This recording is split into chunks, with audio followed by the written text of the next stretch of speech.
Erythritol, a zero-calorie sweetener that's great for diabetics and also easier to digest than other low-calorie sweeteners. In recent years, erythritol has gotten a bad rap, especially from some studies that have come out that have linked erythritol to heart attack risk and stroke risk. These studies have been criticized by doctors, saying that they are over-exaggerating claims and using scary words to cause panic in the public.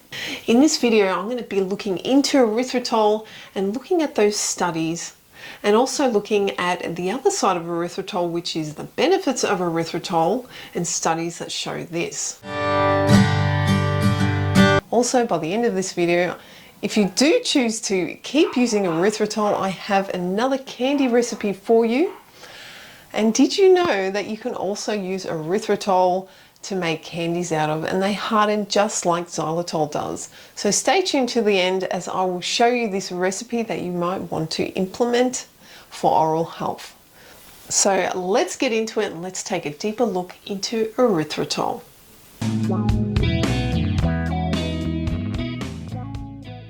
Discovered in 1848 by Scottish chemist John Stenhouse, erythritol has been known for over 170 years. It was originally called erythroglycin and was discovered while studying the chemical composition of lichens. It's those rugged little organisms that cling to rocks and trees.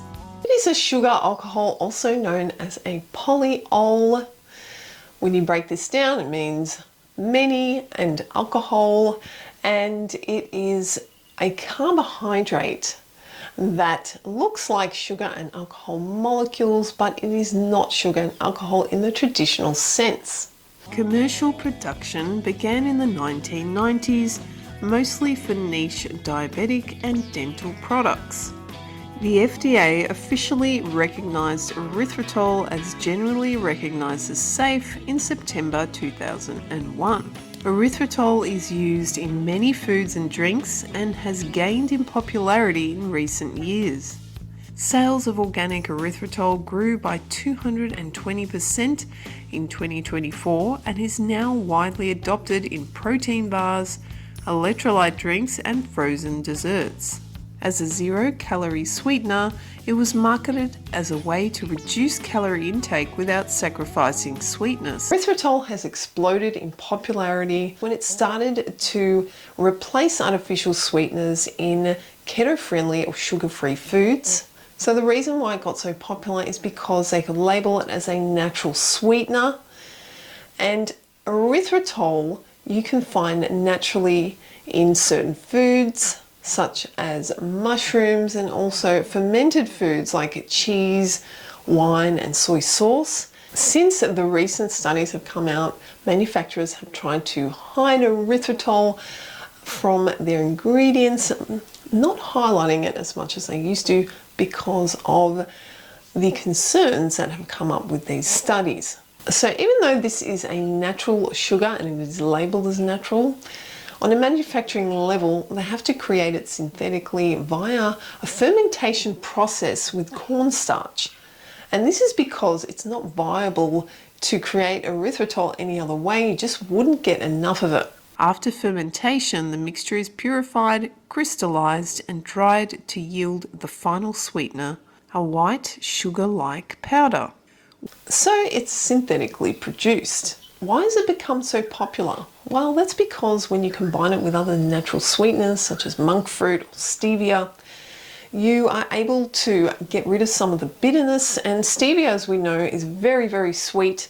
When you combine it with erythritol, you're able to create a ratio to sugar, 1-to-1 ratio of sweetness, and it also reduces the stevia's bitter aftertaste. If you didn't already know, our body naturally produces erythritol endogenously, which means that our metabolic system creates it naturally. People who have chronic diseases, such as diabetes and heart disease, will have higher levels of erythritol in their blood. It is absorbed through the small intestine, and then from there the excess is excreted into the urine where it is passed through unchanged. Erythritol is also well tolerated by the digestive system. This is in comparison to xylitol. Xylitol is not very forgiving, and if you have too much of it, you can really tell. Welcome to Spirit Being Life. On this channel, I love sharing wholesome, plant-based recipes, tips and info to support your journey towards a healthier lifestyle. My hope is to inspire you to be your best, feel your best, and live well every day. If you enjoyed this video, don't forget to like and subscribe for more uplifting and informative content. In 2023, this study published in Nature Medicine sparked headlines and concern amongst erythritol users. Researchers investigated whether erythritol, a widely used sugar substitute, is linked to increased risk of major adverse cardiovascular events, including heart attack, stroke, and death. They found that people with elevated erythritol levels in their blood were twice as likely to experience a major cardiovascular event over a 3-year period. However, many participants in this study were already sick, raising concerns about whether erythritol is a cause or simply a marker of underlying disease. In vitro test tube experiments showed that erythritol made platelets stickier, increasing their tendency to clump and form clots. This raises concerns about potential thrombosis risk, but lab conditions don't always reflect real human biology. They also did a small study of 8 healthy people, which showed that drinking a beverage with 30 grams of erythritol caused blood levels to spike and remain elevated for over 48 hours. These levels matched those that triggered clotting in the lab tests. I am holding 30 grams of erythritol in this glass, and as you can see, it is quite a large amount of erythritol. It equates to about 2 servings of some sugar-free ice creams, some protein bars, or several cans of diet soda. The study didn't track how much erythritol participants consumed through food or drinks. This makes it unclear whether elevated blood levels came from dietary intake or natural production in the body. You see, erythritol is naturally produced in the body via the pentose phosphate pathway, especially in people with metabolic disorders like obesity or diabetes. So, high erythritol levels may reflect existing health problems and not necessarily be caused by eating erythritol. Animal studies showed increased clotting after erythritol exposure, but animals process substances differently and may not reflect human outcomes. So, it's still unclear whether it's a cause or a marker of disease, and more long-term controlled human studies are needed to determine its safety. They never analysed the correlation with erythritol consumption. They only looked at levels of erythritol in the blood and attempted to associate that with cardiovascular events on a 3-year follow-up. They used people that were already sick and had hypertension, diabetes, and heart disease. These people have an overactive pentose phosphate pathway, so if you are already in a disease state, it will in many cases cause overproduction of metabolites, and in this case, erythritol. This is a case of reverse causality.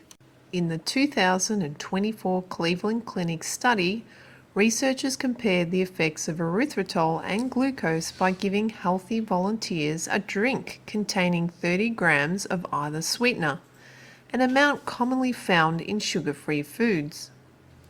They then measured how each affected platelet activity, which plays a key role in blood clotting. While glucose had no impact, erythritol caused a dramatic spike in blood levels and significantly increased platelet responsiveness, suggesting a potential link to clotting risk. Glucose didn't have this effect, but the study had limits. It only tested 10 people per group, looked at effects just 30 minutes after drinking, didn't include people with heart disease or diabetes, and didn't track actual health outcomes like heart attacks. Plus, the lab tests use chemicals to artificially activate platelets, which might not reflect how blood behaves in real life. Xylitol isn't off the hook either. The 2024 Cleveland Clinic study found that xylitol may increase the risk of heart problems by making blood more likely to clot. The study was very similar to the 2023 Erythritol study, using the same structure, the same dose, same outcome, and concludes the same concerns.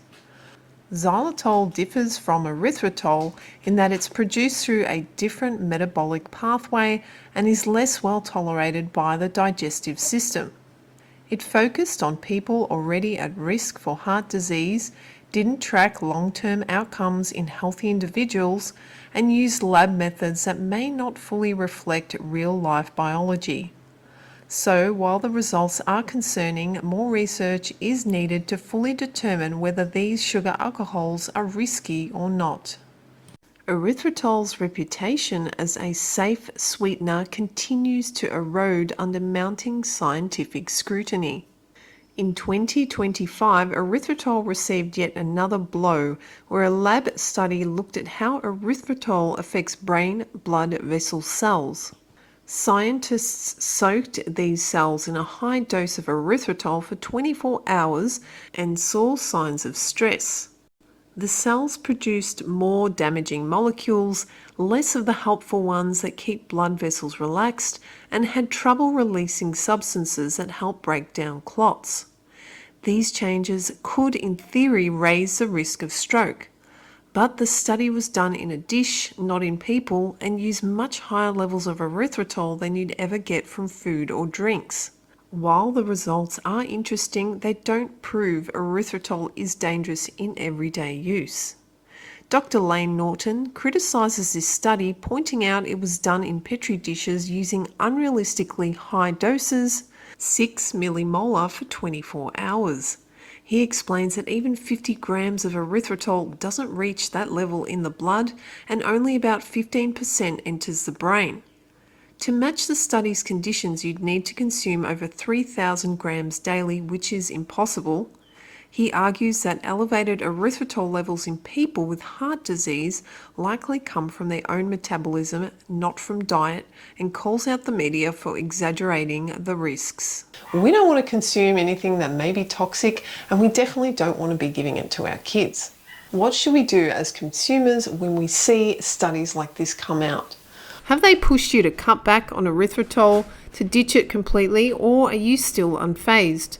Share your thoughts below.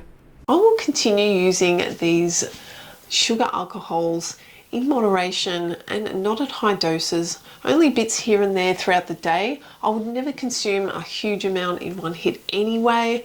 So for me, it's not too much of a cause for concern, and I see them as beneficial in small amounts. Did you guys know that erythritol and xylitol have been known to have oral health benefits?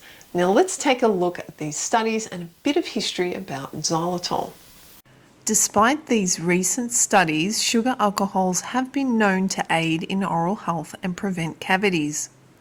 Since the 1970s, Finland has used xylitol to prevent cavities, especially in children, through gum in schools and infant swabbing programs, leading to significantly lower rates of tooth decay nationwide.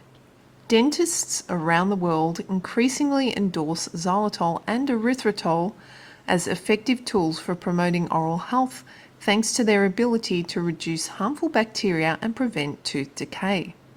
Xylitol has long been recognised for its cavity-fighting properties, with widespread support from dental associations and professionals who recommend it in chewing gums, toothpaste, and paediatric care. Erythritol, while it's newer to the scene, has gained traction for its superior tolerability and plaque-reducing effects. Studies show it may even outperform xylitol in managing oral biofilms and reducing Streptococcus mutans levels. Dental professionals now incorporate both sweeteners into preventative care strategies, especially in products designed for children and patients with sensitive teeth. Alright guys, so now we've come to the recipe, and this is how I make the candies. So these candies are a great addition to your oral health care routine, and you can give them to your family and friends. You can make so many of them once you have the powdered or the granulated xylitol and erythritol in this case. If you don't want to use erythritol, I have many other xylitol recipes that you can follow, which are great for also protecting your oral health. Consuming the candies that I make at home has really shown promising results for my oral health, as I have seen signs of my enamel improving and other signs as well that show that it's really great for oral health. So here is the recipe. For this recipe, you will need erythritol and xylitol powder, also peppermint extract if you want to add a hint of mint. You will also need a cooktop and a small saucepan, a kitchen scale, silicone mold, spatula and a thermometer if you have one on hand. So now you want to measure 50 grams of erythritol powder and 30 grams of xylitol powder using your kitchen scale. I tried this recipe a few times using different ratios of each sweetener until I thought the mouthfeel and the flavour of the candy was right. So it ended up being a 60% ratio of erythritol and a 40% ratio of xylitol. So now you can place both sweeteners in your small saucepan and place your cooktop on the lowest heat.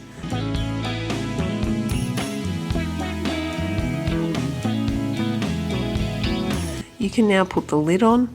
The powders will begin to melt fairly quickly, turning fully transparent when heated. I like to lift the lid halfway through and stir the mixture to keep the temperatures lower and more consistent. When the mixture is fully melted, the temperature should reach about 150 degrees Celsius.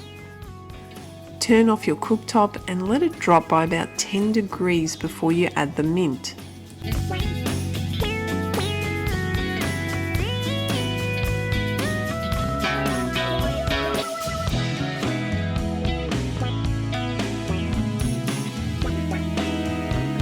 Now pour the mixture into your molds and don't let it sit for too long because it will begin to harden and become difficult to pour.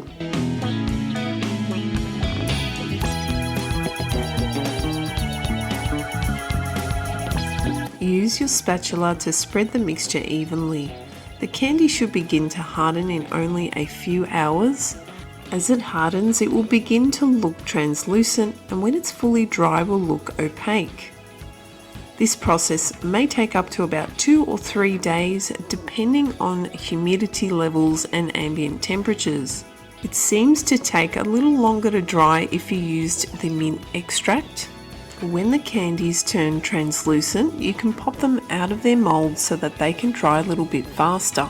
Now enjoy your candies. Guys, so that's about all I've got for you today. I hope that you leave more informed. I hope this has really educated you and helped you make more of a decision into whether you want to keep using erythritol or not.